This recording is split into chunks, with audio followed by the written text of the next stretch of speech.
Vá para Filipenses, capítulo 3. Filipenses, capítulo 3. Enquanto você encontra o texto,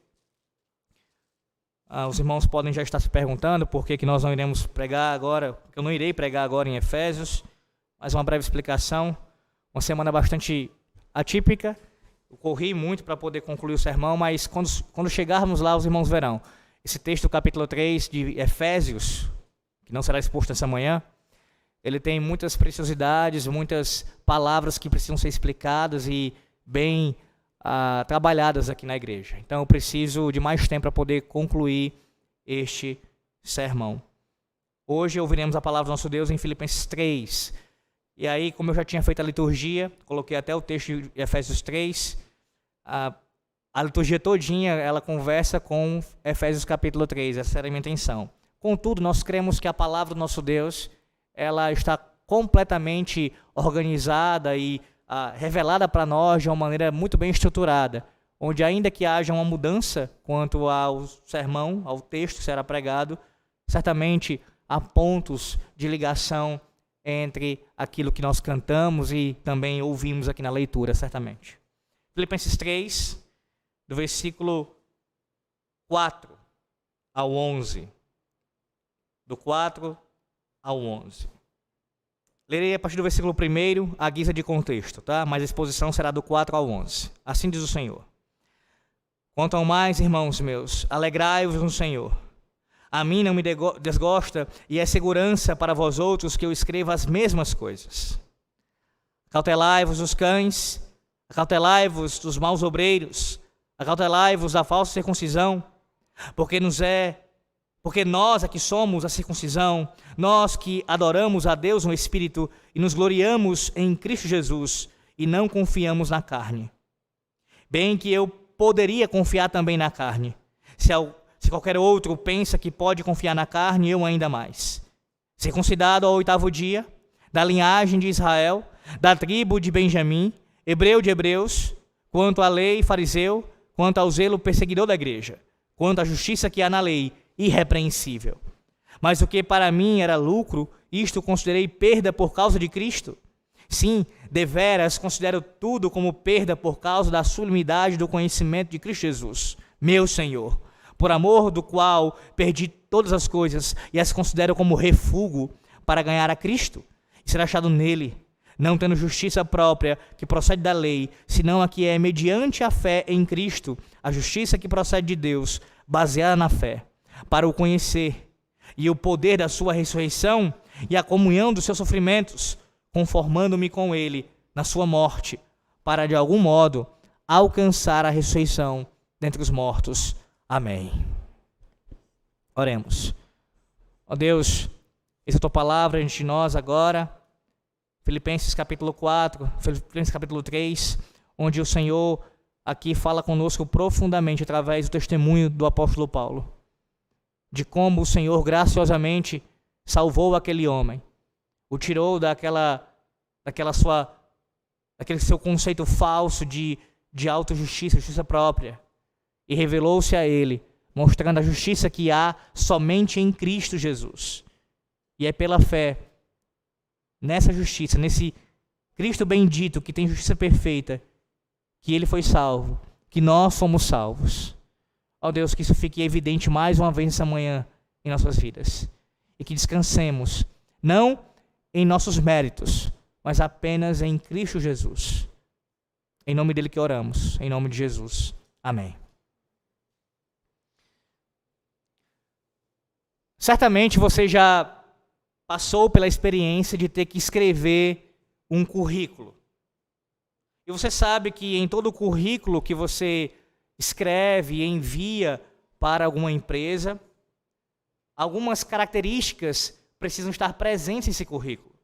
As suas aptidões, as suas qualificações, as experiências que você já teve de trabalho, tudo isso precisa constar nesse currículo.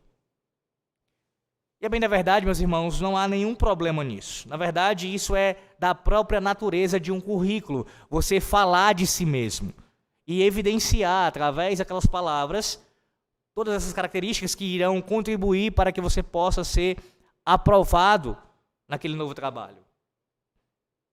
Mas se você olhar para a vida cristã, observar a nossa caminhada com Cristo, você verá que não é o seu currículo, não é o nosso currículo que importa, não é o que nós somos, não é o que nós temos em nós mesmos, que deve ser apresentado diante de Deus e do mundo.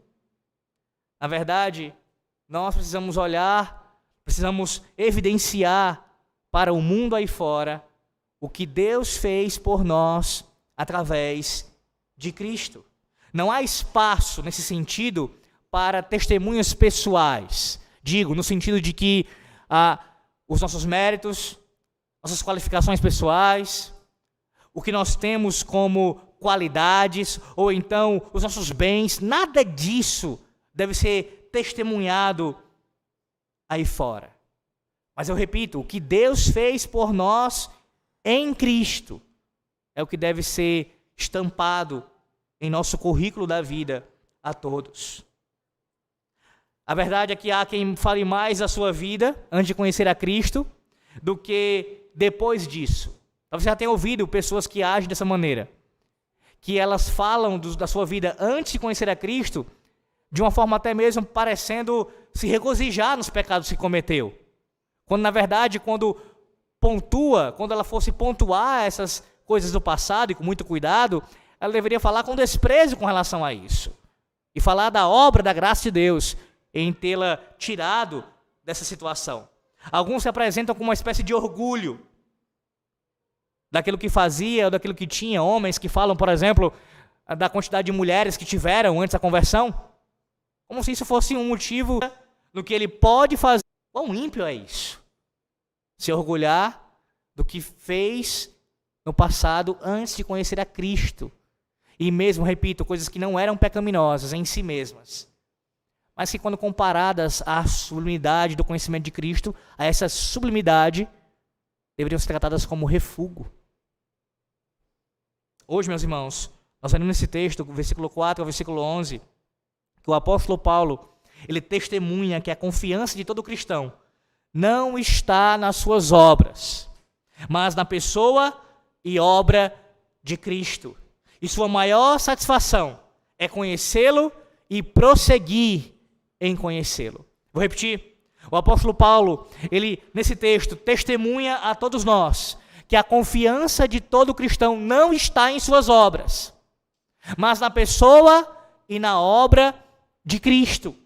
E a sua maior satisfação não está no seu passado, não está em suas aptidões, mesmo aquelas que são boas, não está nisso, mas está em conhecer ao Senhor e prosseguir em conhecê-lo.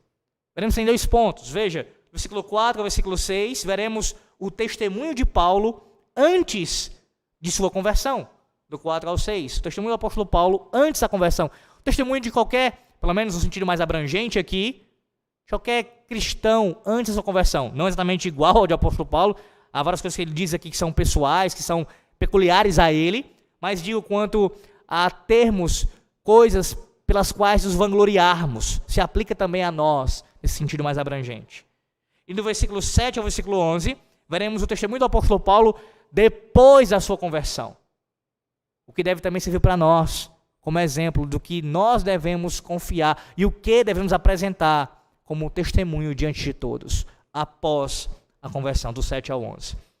O texto, observe, versículo 4, aqui o apóstolo Paulo iniciando com essa sentença. Bem que eu poderia confiar também na carne, se qualquer outro pensa que pode confiar na carne, eu ainda mais. Aqui, meus irmãos, o apóstolo Paulo explica a sua vida antes da conversão. Esses versículos 4 a 6.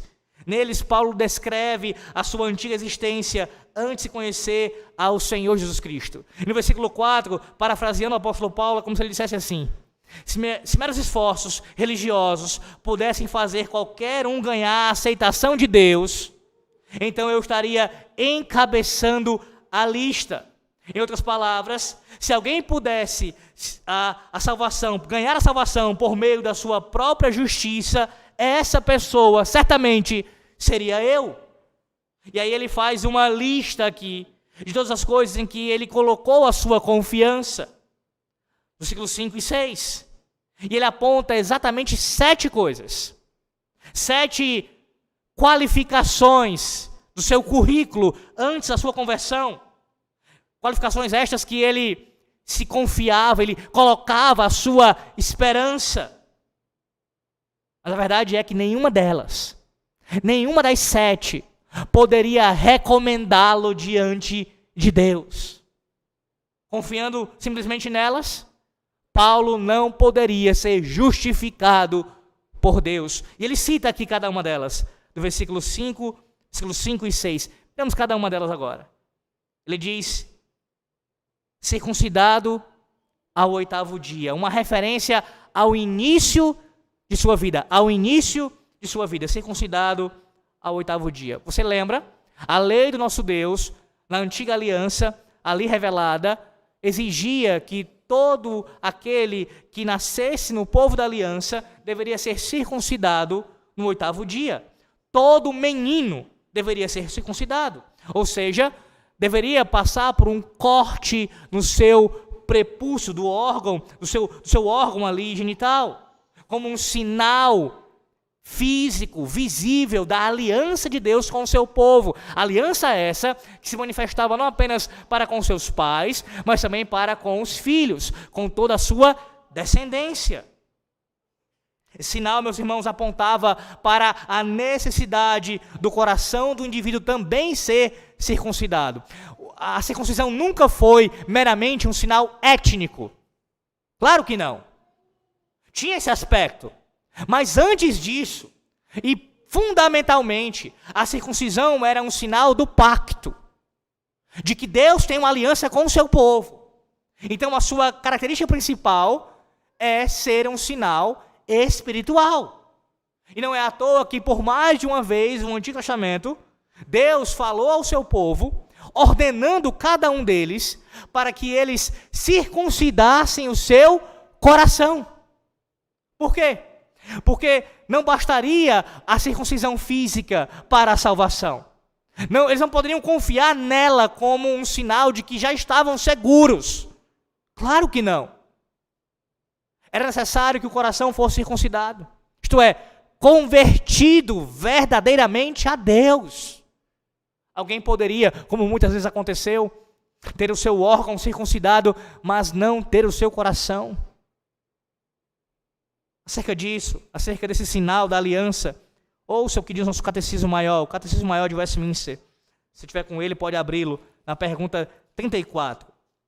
Perguntas 34 e 35. Escute. Como foi administrado o pacto da graça no Antigo Testamento? Resposta. O pacto da graça foi administrado no Antigo Testamento por promessas, profecias, sacrifícios, pela circuncisão, pela Páscoa e por outros símbolos e ordenanças, os quais tipificaram o que Cristo havia de vir e eram naquele tempo suficientes para edificar os eleitos na fé no Messias prometido, por quem tiveram ainda nesse período a plena remissão do pecado e a salvação eterna. Veja, tudo que Deus entregou na antiga aliança, a circuncisão, a Páscoa, todos aqueles tipos de sombras eram suficientes para eles conheceram o Messias na antiga aliança. Claro que como ainda por meio de sombras, não tão claramente revelado como a nova aliança, mas era suficiente para que eles viessem à fé verdadeira. E aí vem a pergunta 35 do Catecismo. Como é o pacto da graça administrado no Novo Testamento? Resposta. No Novo Testamento, quando Cristo, a substância, foi manifestado, o mesmo pacto da graça foi e continua a ser administrado na pregação da palavra e na celebração dos sacramentos do batismo e da ceia do Senhor. Assim, a graça e a salvação são manifestadas em maior plenitude, evidência e eficácia a todas as nações. Substancialmente, meus irmãos, é a mesma aliança, o mesmo pacto. Agora, o que houve de mudança foi com relação aos aspectos externos. Antes, através da circuncisão, e aqui é meu ponto, por conta do texto. Agora, na nova aliança, o batismo, que substitui esse sinal e selo de iniciação no pacto, visivelmente falando. A mesma essência, o mesmo significado, apenas a mudança quanto aos aspectos exteriores. Veja, Paulo está dizendo que ele foi circuncidado ao 8º dia. Ele recebeu, como a lei de Deus prescreve, o sinal e selo da aliança, na antiga aliança, no 8º dia. Eu recebi isso. Desde a mais tenra idade, eu sirvo a Deus. Eu estou no seu povo. Eu nasci no povo de Deus, entre o povo de Deus. E talvez nessa manhã essa seja a sua realidade. Você esteja entre aqueles que também, assim como o apóstolo Paulo, recebeu na mais tenra idade o sinal e selo da nova aliança. Talvez você tenha sido recebido sobre a sua cabeça, aspergido sobre você, ou por meio de efusão, a água do batismo sendo derramada sobre você. Mas a pergunta é: você se fia nisso para a sua salvação? Essa é a sua confiança? Você, por ter recebido o batismo bem cedo, acha que por causa disso a sua salvação está garantida? Meramente por causa disso? Ou até mesmo para os adultos aqui, que também já foram batizados. Você confia no seu batismo, ou então no outro sacramento da ceia do Senhor, como neles, estando a sua esperança, a sua confiança para a sua salvação? Você não está mais enganado que o apóstolo Paulo estava antes da sua conversão, se você o faz. E como todos aqueles também permanecem assim, achando que por causa de receber os sacramentos, por si só, isso garanta a sua salvação, a sua justificação diante de Deus. A palavra de Deus lhe lembra essa manhã que se você não recebeu o lavar regenerador do Espírito Santo, você não foi salvo ainda. A despeito da água do batismo ter descido sobre você, se você ainda não foi regenerado, se a água que o próprio Espírito lava o seu coração e o purifica e o traz para Cristo, se isso não aconteceu com você ainda, mesmo com o batismo sobre você, mesmo provando o sacramento da ceia, os que aí já são comungantes, ainda assim você não foi convertido. Você não pode confiar nos sacramentos nesse sentido, como garantia da sua salvação. Eles sinalizam, eles selam a salvação no sentido visível, externamente, e também servem para edificação da nossa fé, é verdade, mas a salvação não vem por meio deles. Não somos papistas, meus irmãos. Não somos. Rejeitamos essa ideia sacramentalista do sistema de Roma, nesse sentido, que eles creem e afirmam que o batismo, ele regenera. Nós rejeitamos isso. É a ação sobrenatural de Deus, do seu Santo Espírito, que nos traz a morte para a vida, que nos converte. Não depreciemos o batismo e também a ceia do Senhor, os sacramentos do Senhor, de forma nenhuma. Coloquemos em alta conta, mas entendamos a natureza deles, que não são meios de salvação no sentido de que por eles somos salvos, mas que sinalizam externa e visivelmente, sim, e selam a salvação e edificam a nossa fé, de fato. Mas aí, em segundo lugar, o apóstolo Paulo fala agora da sua linhagem. Ele diz que é da linhagem de Israel. A palavra original aqui é nação mesmo, a ideia é essa. Eu sou da nação de Israel. Agora Paulo, depois de falar do início da sua vida, do seu nascimento, ele fala da sua nacionalidade. Nós sabemos, Israel era a nação escolhida por Deus, e eles, os israelitas, eram o povo que tinha o privilégio de ouvir a pregação da palavra de Deus. Deus se revelou especialmente a eles na antiga aliança. Nenhuma outra nação naquele período teve a vantagem e o acesso à palavra, às revelações do Senhor como eles. Ninguém. Então Paulo está falando aqui algo que de fato era um privilégio. Eu sou de Israel. Eu recebi uma grande revelação, um grande privilégio. Sou da linhagem dos judeus. De modo semelhante, meus irmãos, hoje em dia há pessoas que pelo fato, claro que hoje, em nossos dias, isso é ainda menos comum, mas ainda tem. Aqueles que pelo fato de uma nação, da sua nação, ter uma herança cristã, ter sido influenciada pelo cristianismo, ainda se ufanarem por causa disso. Eu tenho um conhecido meu, brasileiro, que mora nos Estados Unidos, um pastor, que ele fala que lá tem os descendentes dos escoceses que ficam se vangloriando por causa disso. Por serem ligados à igreja, ou melhor dizendo, seus antepassados serem ligados à igreja da Escócia.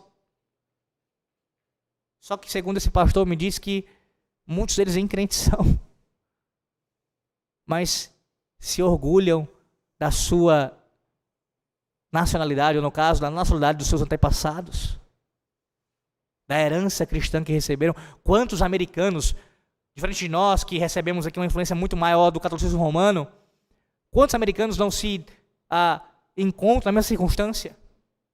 Por terem sido influenciados pelo cristianismo, puritano inclusive, ali na América, acham que porque nasceram na igreja, porque tem essa herança cristã nacional, estão seguros, estão salvos.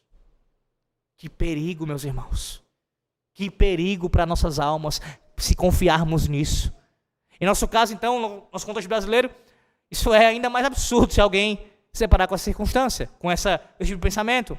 Não é a nossa nacionalidade terrena que garante a nossa salvação.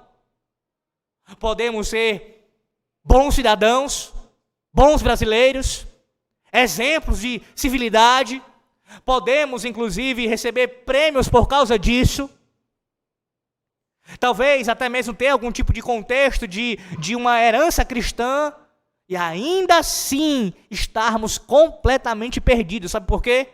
Porque não temos a principal, a que realmente importa das cidadanias, que é a celestial. É essa cidadania que você e eu precisamos ter. Precisamos ser conhecidos nos céus do que na terra. Muito mais nos céus do que na terra. Paulo prossegue e diz, da tribo de Benjamim. Ainda na mesma toada, fala de nacionalidade, agora fala da sua linhagem. Ele é da tribo de Benjamim. Meus irmãos, das 12 tribos de Israel, Benjamim era uma das 2 tribos de elite. Ela foi uma das 2 tribos, a outra era Judá, que permaneceram leais aos descendentes do rei Davi quando o reino se dividiu. Você lembra quando isso aconteceu? O reino se divide em 2, norte e sul, e juntas ali, Benjamim e Judá formaram o reino do sul, o reino de Judá. Na terra designada para Benjamim, estava situada a capital, Jerusalém. Assim foi na terra designada para Benjamim que o templo foi construído e era lá que os sacrifícios eram feitos. Ou seja, Paulo não era apenas um israelita. Ele fazia parte de uma tribo importante. Eu sou da tribo de Benjamim. Esta é a minha linhagem. Mais um aspecto externo que ele poderia se orgulhar e confiar nessas coisas, como de fato ele fazia antes da sua conversão. E a semelhança do que eu acabei de falar, muitos também se orgulham da sua árvore genealógica e fazem todo um traçado e dizem, olha a minha linhagem. Eu já escutei isso num seminário, inclusive. Seminário da IPB. A gente dizendo assim, eu nasci de presbiteriano, eu sou neto presbiteriano, como se isso fosse uma garantia da salvação, ou fosse uma espécie de pedigree a mais.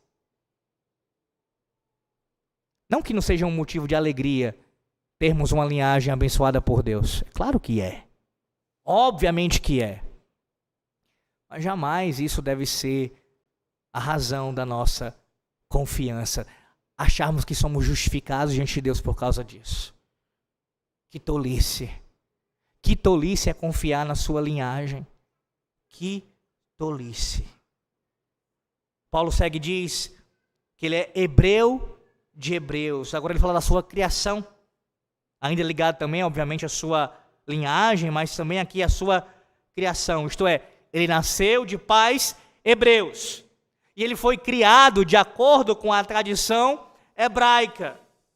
Ninguém poderia ser mais hebreu do que Paulo. Ele era o que nós chamamos em nossos dias um hebreu raiz, um hebreu de raiz. Talvez essa manhã você se identifique com isso.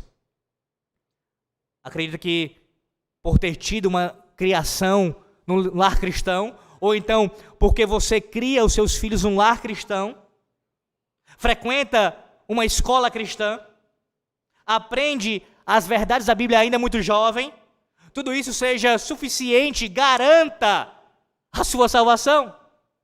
Veja, todas essas coisas também são boas. Nascer num lar cristão, que privilégio você teve, se esse é o seu caso. Ter ido, frequentado, ou seus filhos frequentarem uma escola cristã, que maravilha, que bênção de Deus. Mas isso não é suficiente para a sua salvação. Isso não é a causa da sua salvação. São meios que Deus nos dá maravilhosos, mas ainda assim não repousa nisso a nossa salvação. É nisso que você confia? É na criação que você dá aos seus filhos, ou na criação que você teve dos seus pais, uma criação cristã? Seja grato a Deus por isso. E louve a Deus também pela oportunidade de criar seus filhos no temor do Senhor. Mas não é isso que vai salvar você, nem a sua casa. Simplesmente. Não é. O apóstolo Paulo agora fala da sua conduta, veja o seu padrão de conduta quanto à lei, fariseus. Quanto à lei, fariseu, perdão. Esse grupo, meus irmãos, tão conhecido e tão falado na Bíblia, os fariseus, eram os homens mais comprometidos com as Sagradas Escrituras do Antigo Testamento. Eles acreditavam na palavra e se dedicavam incansavelmente ao estudo da palavra. Assim era Paulo antes da sua conversão. Ele conhecia a palavra de cor e salteado. Era uma espécie de arquivo ambulante de conhecimento bíblico. Quanto esse homem, você vê isso em suas cartas, quanto o apóstolo Paulo dominava o conhecimento do Antigo Testamento. Como ele, de maneira magistral e claro, inspirado por Deus ali no seu escrito, ele conectava os pontos, mostrando Cristo no Antigo Testamento, como isso se cumpria na sua pessoa e na sua obra. Que conhecimento maravilhoso! Você sabe, aos pés de quem ele aprendeu? Aos pés de Gamaliel. Paulo era instruído, altamente capacitado. Seu conhecimento, de fato, em seus dias e até os nossos dias, sobrepuja ao de muitos. E talvez seja a sua realidade nessa manhã. Não com o mesmo conhecimento de Paulo, com a mesma profundidade, mas talvez o seu caso seja esse, a semelhança dele, de confiar no conhecimento que você tem de Deus. O quanto você conhece de teologia, o quanto você conhece acerca do ser de Deus e dos seus atributos, das suas obras, o quanto você sabe de Bíblia, quantos versículos você tem decorado de cabeça. Há pessoas que gravam capítulos inteiros da Bíblia. Isso é bom, isso não é ruim, faça. Mas é aí que está a sua esperança. É nisso que você confia para a sua salvação. Isso serve como uma justificação diante de Deus, como se você tivesse agora garantido por causa disso, do seu conhecimento. Eu repito, assim como com Paulo, assim também é conosco. O nosso conhecimento da revelação de Deus, o nosso padrão de conduta, seja do conhecimento bíblico ou do tentar viver de acordo com esse conhecimento, não garante a nossa salvação. Paulo prossegue e diz, quanto ao zelo, perseguidor da igreja. Agora ele fala da sua sinceridade, Observe que o apóstolo Paulo não era morno em relação a nada que ele fizesse. E certamente não era em relação à religião. Ele não era apático, não era aquele tipo de pessoa que ficava em cima do muro. Ele tinha uma paixão e um zelo extremos pelas coisas sagradas. Estava cheio de sinceridade, tanto assim que não só amava o que acreditava ser certo, mas também odiava o que pensava ser errado. Foi essa característica que originou sua feroz perseguição à igreja do Senhor Jesus Cristo. Você sabe disso, você conhece o livro de Atos, você deve lembrar Atos 8, Atos 9, como o apóstolo Paulo é caracterizado por isso. Perseguidor da igreja, achando que naquela sua sinceridade de servir a Deus estava certo. E sim, meus irmãos, sinceridade é importante. Deus exige de nós isso. Não basta vir aqui nessa manhã ao culto solene para adorar a Deus apenas de maneira a cumprir um rito, uma obrigação, sem ser de coração. Deus quer mais de nós, sim. Com sinceridade, em verdade, uma entrega, com zelo, com amor, por Ele, pelo seu povo. Tudo isso é bom e é maravilhoso. Mas apenas sinceridade não é suficiente. Até porque você pode estar, como eu já disse outras vezes nesse púlpito, sinceramente errado. Como era o caso do apóstolo Paulo. Por mais sinceridade que ele tivesse naquela perseguição, ele estava errado. E talvez seja o seu caso essa manhã. Quantas pessoas não usam o argumento da sinceridade para se auto-justificarem diante de Deus? Ou para justificarem outras pessoas diante de Deus? Mas ele é sincero. Veja, a busca que ele tem por Deus ali é a sinceridade. Mas não é apenas sinceridade. Não é. Somente isso também não será suficiente para a nossa salvação. Paulo diz ainda, quanto à justiça que há na lei, irrepreensível. Agora ele vai falar da sua moralidade. Da sua moralidade. Paulo tinha um alto padrão, meus irmãos, de moralidade. Se estivéssemos lá, teríamos olhado para a vida do apóstolo Paulo e provavelmente diríamos, antes da conversão dele, de forma objetiva, que ele tinha uma vida reta. E talvez ninguém pudesse se comparar a ele em sua retidão moral antes da sua conversão. Ele procurava viver de acordo com o padrão da lei. E talvez você pense da mesma forma que o apóstolo Paulo. E veja o quanto isso é perigoso, como também já salientei, mas também ao mesmo tempo um absurdo para você que ouve a palavra de Deus sendo pregada nesse púlpito no dia do Senhor, após o dia do Senhor, pela manhã e à noite. Confiar na sua boa reputação, é isso que você faz?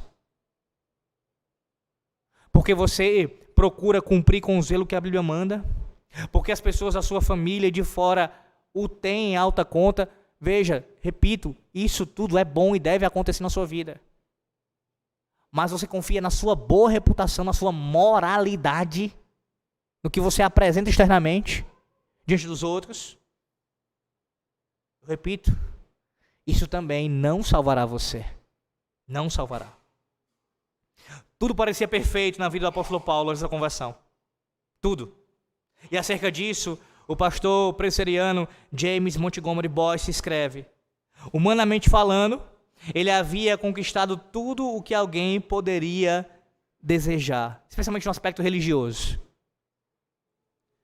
Se fosse possível alguém merecer o céu por sua religiosidade, Saulo de Tarso teria sido o número 1 da fila, do início da fila. Paulo tinha tudo impressionante: infância, nacionalidade, linhagem, criação, padrão de conduta, sinceridade e moralidade. Paulo tinha tudo, exceto Jesus Cristo. Você já ouviu isso? Ah, ele é tão bom pai de família. Ele é um trabalhador exemplar. Veja como ele cuida da sua casa. Veja como ele não deixa faltar o pão na sua mesa. Sua mulher não tem que se preocupar com nada. Ele é alguém que até procura ser presente a despeito das suas atividades. Vez por outra até aparece na igreja. Ele até vem para o culto, uma vez ou outra. Até a oferta. Veja como ele cuida do pobre também. Ele ajuda pessoas necessitadas. Ele faz obras de caridade. Só falta uma coisa para ele. Só falta conhecer Jesus. E as pessoas falam isso, e talvez nem todas tenham a intenção de fazer isso, mas a maneira como fala acaba soando como depreciando o Salvador. É tipo, falta só a cereja do bolo. Falta só um detalhe. Mais um pouquinho, mais um esforçozinho, ele entra e é salvo. Não. Falta tudo para ele. Falta tudo. E talvez seja a sua situação nessa manhã. Você tenha tudo isso daqui, ou quase tudo isso daqui, dentro do seu contexto, como o apóstolo Paulo tinha, pelo menos semelhante em alguns aspectos, mas ainda não tenha Cristo. E se você não tem Cristo, você não está em Cristo, você não tem absolutamente nada. Nada. Tudo isso não tem valor algum diante de Deus sem Cristo. Não é falta somente Jesus. Ainda falta o maior, o principal, ou falta tudo. Falta Cristo. Falta Cristo. Até porque com Cristo, todas essas coisas boas, ainda que sejam boas, elas comparadas a Cristo, não têm valor algum. E só podem ser consideradas como boas diante de Deus por causa de Cristo. Esse é o testemunho do apóstolo Paulo antes da sua conversão. Qualificações, aptidões, tantas coisas que são boas, mas que sem Cristo não tinham nenhum valor. Qual é o seu testemunho? Qual é o seu currículo antes da sua conversão? Mas a segunda parte do texto, do versículo 7 ao 11, agora o testemunho de Paulo depois da sua conversão. Ele inicia o versículo 7 dizendo: mas o que para mim era lucro, isto eu considerei por perda por causa de Cristo. Observe como o apóstolo Paulo inicia esse versículo inserindo aqui uma conjunção adversativa, o que ele faz frequentemente em seus escritos. Temos visto em Efésios o tempo todo. Aqui também não é diferente. Ele usa um mas. Essa palavra aqui aponta para o dia em que Paulo passou a conhecer de fato o Senhor e Rei da Glória, o Senhor Jesus Cristo, de uma forma pessoal, salvadora. Mas, mais uma vez, o teólogo, o pastor presbiteriano James Boyce diz, mas marca a experiência de Paulo na estrada para Damasco, quando ele viu Jesus pela primeira vez e aprendeu o que é a justiça de Deus.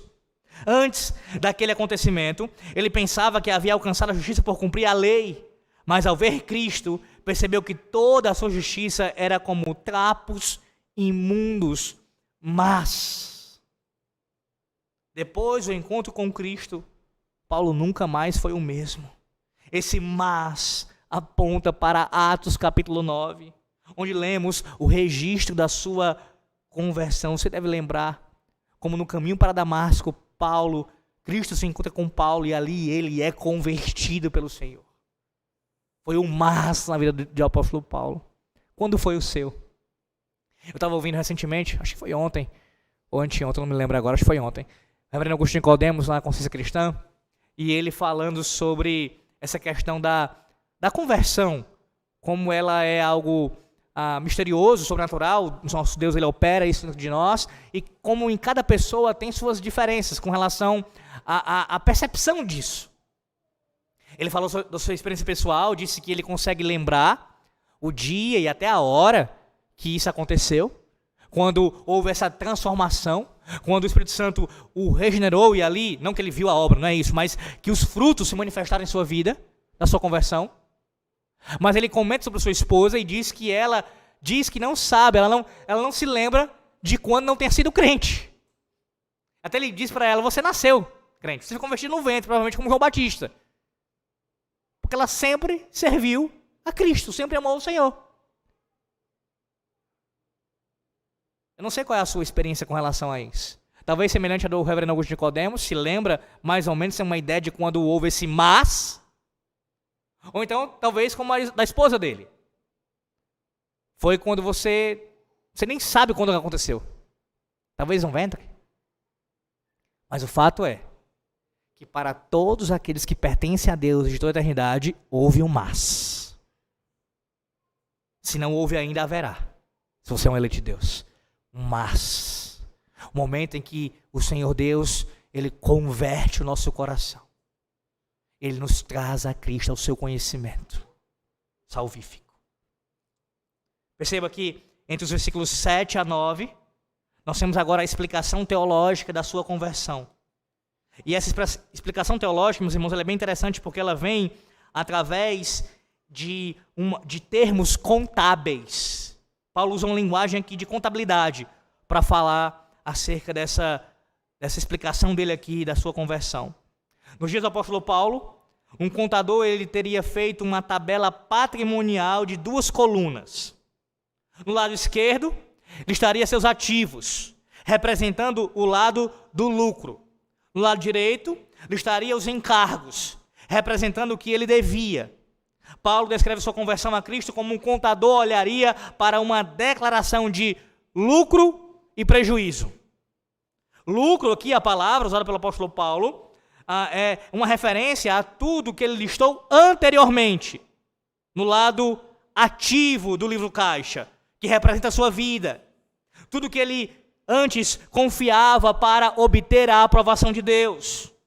E todo este lucro foi contado por ele como perda. O verbo contar, aqui usado pelo apóstolo Paulo, ele é usado 3 vezes. Veja aí, no versículos 7 e 8. Entre esses 2 versículos ele usa a palavra contar 3 vezes. Paulo somou os números, essa é a ideia. Ele somou os números e chegou a um cálculo final. Tudo aquilo em que antes confiava como base de aceitação diante de Deus foi cancelada na coluna dos ativos. Ao perceber que tais coisas não valiam nada, o apóstolo Paulo as reclassificou no lado do passivo como perdas. No momento em que ele encontrou Cristo, ou Cristo o encontrou, Paulo passou a contar tudo como perda. Todo aquele mérito, perda.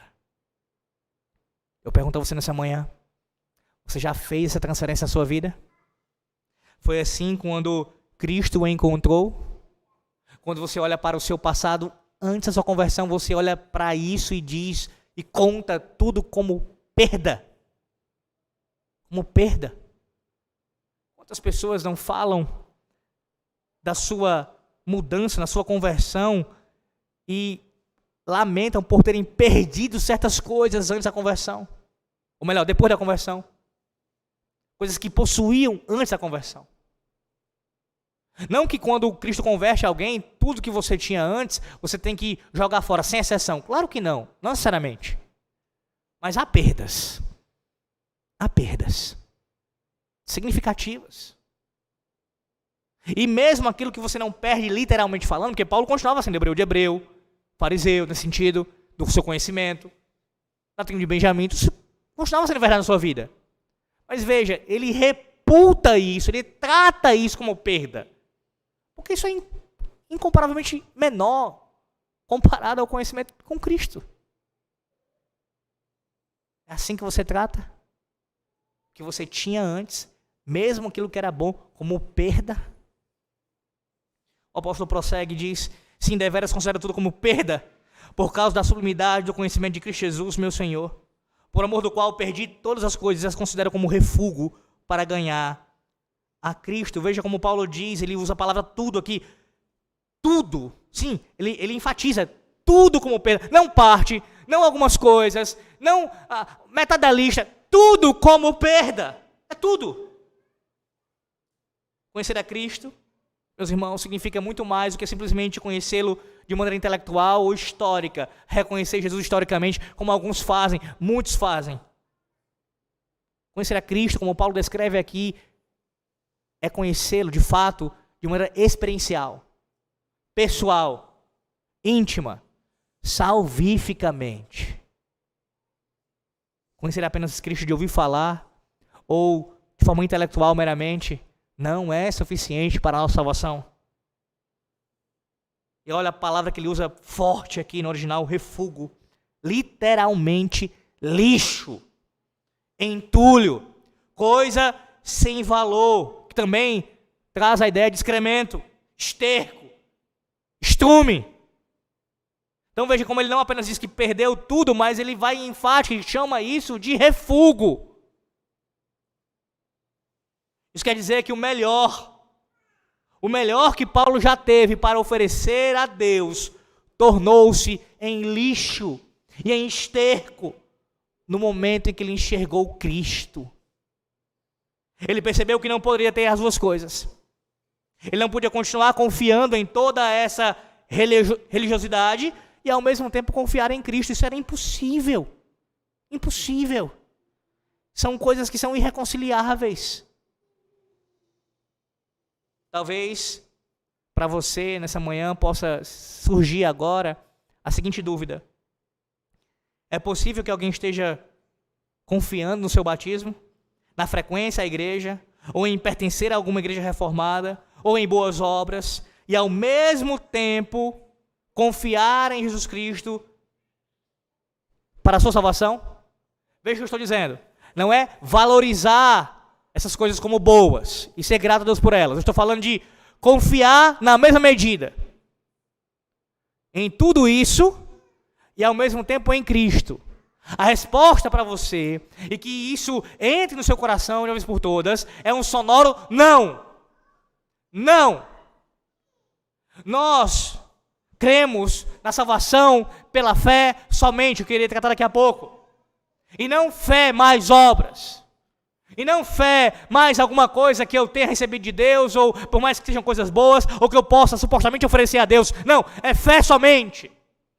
Em Jesus Cristo, somente. Só assim. Somente assim a salvação. Ninguém é salvo. Ninguém é salvo enquanto não colocar os dois pés diante da cruz e for até Cristo.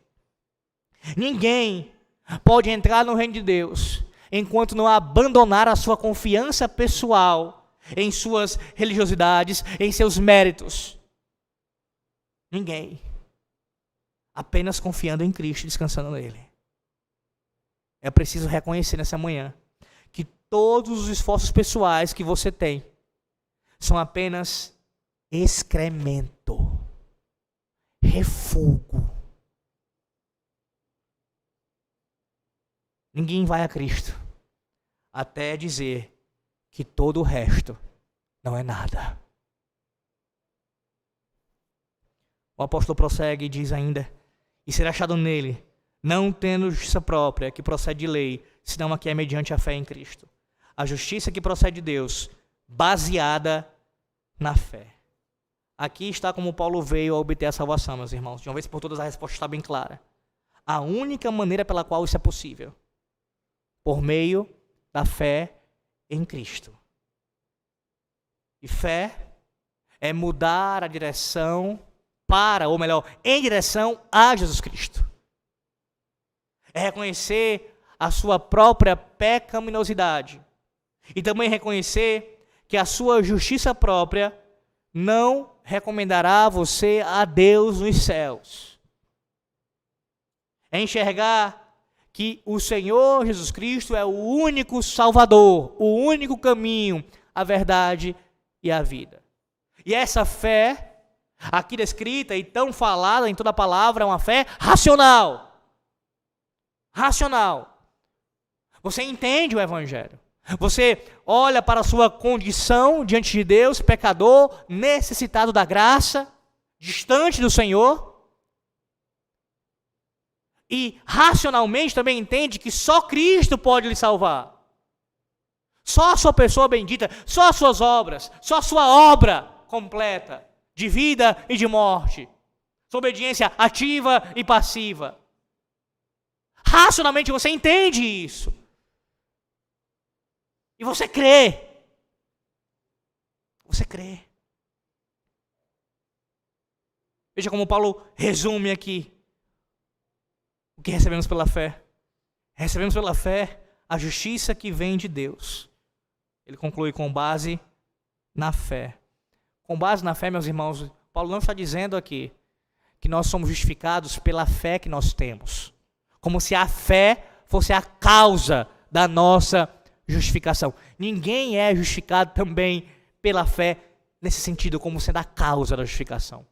Ela não é a causa, ela é o meio. Através da fé, essa é a ideia, por meio da fé. Com base na fé nesse sentido, nós somos salvos pela fé somente em Cristo, como um instrumento da nossa salvação, da nossa justificação. Não é que Deus olhou dos céus na eternidade e viu quem teria fé, quem creria nele, e por causa dessa fé ele justificou, ele salvou. Não! É porque ele mesmo quem dá a fé. Ele é o autor e consumador da fé. Ele dá isso ao seu povo, aos seus eleitos. Ela é um instrumento através do qual a justificação ocorre, mas não com base nos méritos do indivíduo, somente com base nos méritos de Cristo. A justiça que vem de Deus, vem de Deus. Quão tolice é aqueles que procuram se justificar diante do Senhor com suas próprias obras. Não é isso que os papistas fazem? Se recomendam a Deus confiando em seus méritos? Veja, por exemplo, esses dias, onde muitos irão para a festa, se entregar à carne de maneira realmente absurda, ainda mais absurda, e quando chegar a quarta-feira, quarta-feira eu acerto as contas, quarta-feira eu me resolvo com Deus, quarta-feira, depois de tudo isso, agora sim. O que é isso? Mais uma característica do seu sistema maldito, babilônico, diabólico, de tentar se justificar diante de Deus. Me entrega aos prazeres, sou escravo do pecado, escravo do diabo durante 4 ou 5 dias, e depois, agora eu posso, pelos meus méritos, pelo que eu vou apresentar diante dele, pelas minhas obras, ser aceito diante de Deus. Blasfêmia. Loucura. Quando fazem isso, só imputam mais e mais pecados sobre si mesmos, condenação ainda mais grave contra eles. Mas isso não é diferente com relação também àqueles que estão no nosso meio protestante, reformado, que podem não fazer a mesma coisa no sentido de ir para o carnaval ou qualquer outra pecaminosidade aí fora e depois sentar numa quarta de cinzas ali e se justificar. Não. Mas há outros meios, outras formas disso acontecer em nosso meio. A grande pergunta essa manhã é: em quem você confia para a sua salvação? Em você? Na sua teologia reformada? Na sua moralidade? Na sua linhagem? Na sua nacionalidade? Na criação que você teve ou que você dá aos seus filhos? Em quem você confia? Ou é em Cristo? Em Cristo somente. Pela fé somente. Os papistas não teriam nenhuma dificuldade, não têm de afirmar que a salvação é pela fé, que é por meio de Cristo, que é pela graça. O grande problema é o somente. Eles negam isso. Nós, como cristãos que cremos de fato na palavra de Deus, sua revelação bendita, dizemos somente pela graça, somente pela fé, somente por meio de Cristo. Em Cristo somente. O apóstolo ainda diz e conclui aqui a sua, na verdade, quase conclui, a parte final aqui do versículo número 10, chegando para o final já. Para o conhecer e o poder da sua ressurreição e a comunhão dos seus sofrimentos, conformando-me com ele na sua morte. Eu quero que você veja aqui que depois da salvação do apóstolo Paulo, de ter sido convertido a Cristo, há algumas mudanças que ocorrem em sua vida. Primeiro, observe aí uma nova prioridade na vida do apóstolo, na vida daquele homem. Uma nova prioridade para o conhecer. Após a conversão dele, ele passou a ter essa nova prioridade em sua vida. Seu propósito principal passou a buscar conhecer a Cristo. Seu desejo é aprender mais e mais sobre os seus ensinamentos, entrando em uma comunhão mais íntima com Ele. É isso que acontece após a conversão de qualquer indivíduo. As coisas não fazem sentido quando você diz que foi convertido a Cristo e não há desejo de conhecê-lo. Mais do que isso, isso não é uma prioridade em sua vida. Não está batendo as coisas aqui. As contas não estão corretas. Como alguém diz conhecer a Cristo e não tem vontade de prosseguir nesse conhecimento? Isso não é uma prioridade. Meus irmãos, e isso passa, eu vou repetir isso tantas vezes quanto forem necessárias, a vida inteira. Isso passa pelo ensino público da palavra. Não apenas, mas principalmente pelo ensino público da palavra. Manhã de domingo, noite de domingo, quarta-feira, os dias que a igreja se reúne para adorar a Deus, ouvir sua palavra, você precisa estar aqui. Tem que ser uma prioridade para você. Conhecer a Cristo através da palavra. Mas também em casa, lendo-a diariamente, meditando e conhecendo mais o seu Senhor e Salvador. Ora, como é que você disse que quer habitar com Ele eternamente? Não apenas no período intermediário, quando você morrer, quando nós morrermos e estivermos ali com Cristo na glória, mas também eternamente.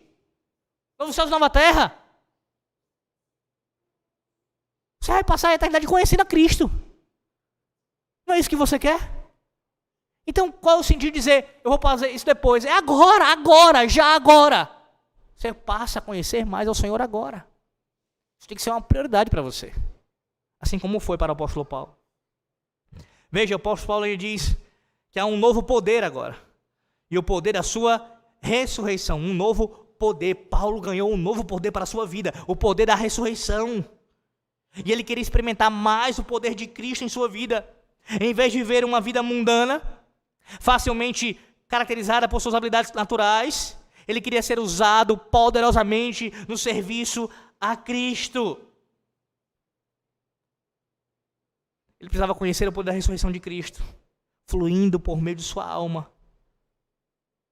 Somente assim ele poderia de fato experimentar esse poder em sua vida, o poder da ressurreição. Ora, uma vez que fomos ressuscitados com Cristo, somos nova criatura. E o poder dessa ressurreição, que é proclamada domingo após domingo, o dia que ele ressuscitou dos mortos, é esse poder que sustenta a sua vida, que sustenta o povo da aliança, o poder da sua ressurreição. Que poder, meus irmãos. Terceiro, uma nova perseguição. Veja agora como Paulo tem uma nova perseguição, a comunhão dos seus sofrimentos.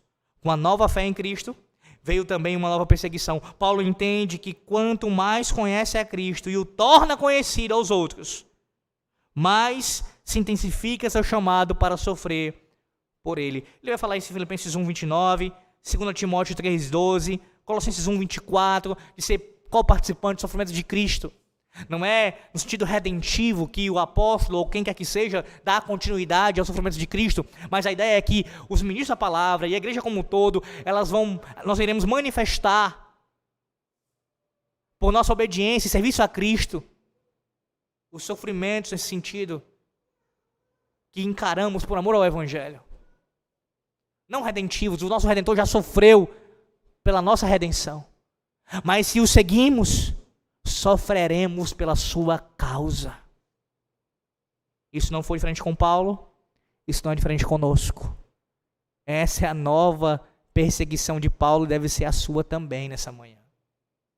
Não no sentido masoquista, mas no sentido de entender que isso acontecerá e que você deve abraçar a comunhão do sofrimento, sabendo que isso é mais uma evidência da sua comunhão com Cristo. Como declarou Lutero, eles deram ao nosso mestre uma coroa de espinhos. Por que nós esperaríamos receber uma coroa de rosas? O apóstolo Paulo ainda diz, para de algum modo alcançar a ressurreição, versículo 11, dentre os mortos. Vem aqui a última e quarta característica que após a sua conversão. Para de algum modo alcançar a ressurreição dentre os mortos. Uma nova expectativa. Uma nova expectativa. Paulo olha para o futuro e afirma que há uma esperança gloriosa que o aguarda. Por causa da sua profunda comunhão com Cristo, no sofrimento de sua morte, ele também participará, assim como nós, da ressurreição de Cristo no final dos tempos. Já somos participantes da ressurreição, e isso vai se manifestar de forma ainda mais gloriosa quando formos ressuscitados naquele grande dia. Todos aqueles que morreram com Cristo. Nesse último trecho aqui, no versículo 11, Paulo afirma a garantia da sua futura ressurreição, assim como de todos os crentes no Salvador, porque ele é a primícia da ressurreição. E Paulo, juntamente com todos aqueles que creem, também, como eu disse, serão ressuscitados pelo poder de Cristo. Todos nós faremos parte dessa colheita final, compartilhando da glória do nosso Senhor e Salvador. Que expectativa mais gloriosa do que essa você pode receber nessa manhã. Lembrar que todas as pessoas que você ama, e você mesmo, aqueles que estão em Cristo, um dia serão ressuscitados. Que a morte, que nós tanto lamentamos e choramos quando ela acontece, e sentimos de forma profunda a dor, ela não é um inimigo invencível. Pelo contrário, o Senhor Jesus Cristo já venceu pelo poder da sua ressurreição. Que expectativa! O dia do Senhor, o dia que a ressurreição aconteceu, também é um anúncio disso, você é lembrado disso. Um dia, ainda que você prove a morte nessa terra, um dia você será ressuscitado. A ressurreição da carne, o que é declarado no credo apostólico, não é simplesmente uma declaração meramente humana, é baseado na palavra de Cristo. Cristo garante isso, a ressurreição dos mortos. Ele mesmo disse em João 11, 25, eu sou a ressurreição e a vida, quem crê em mim, ainda que morra, viverá. E em João 14, 19 ele também falou, porque eu vivo, vós também vivereis. É a ressurreição de Jesus, que nos dá uma perspectiva tão gloriosa, além túmulo. Qual é o seu currículo nessa manhã? Qual é o seu currículo diante de Deus essa manhã? Quais são as suas qualificações, as suas aptidões? Quais são as suas experiências? E aqui eu me refiro especialmente às suas questões morais, teológicas, de conduta, diante de Deus e desse mundo. Quais são? Você é lembrado nessa manhã, assim como eu, a pegar cada uma dessas coisas e jogá-las no lixo, tratá-las como refúgio. Elas não são nada, meus irmãos. Não são nada. Se até a coroa, se até o galardão que o Senhor nos entregar, lançaremos aos seus pés. Quanto mais o que nós fizemos ou tivemos nessa terra. Tudo pertence ao Senhor.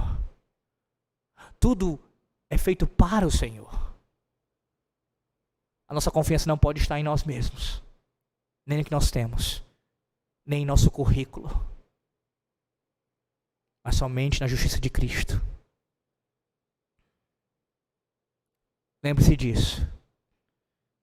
E lembre-se de ser grato a Deus pelo que Ele fez quando a sua conversão aconteceu. Como você era antes de conhecer a Cristo e como você é agora depois de conhecê-lo. Tudo aquilo é reputado por você, deve ser, como refúgio. E a sublimidade do conhecimento de Cristo deve ser evidenciada em sua vida e valorizada por você e também por mim. A Deus seja a glória, porque através do testemunho do apóstolo Paulo, aqui relatado para nós aprendemos que não devemos confiar em nossas obras. mas somente na pessoa e na obra do Senhor Jesus Cristo. E assim, continuarmos conhecendo e prosseguindo em conhecê-lo. Que Deus os abençoe. Em nome dele, do Redentor. Amém.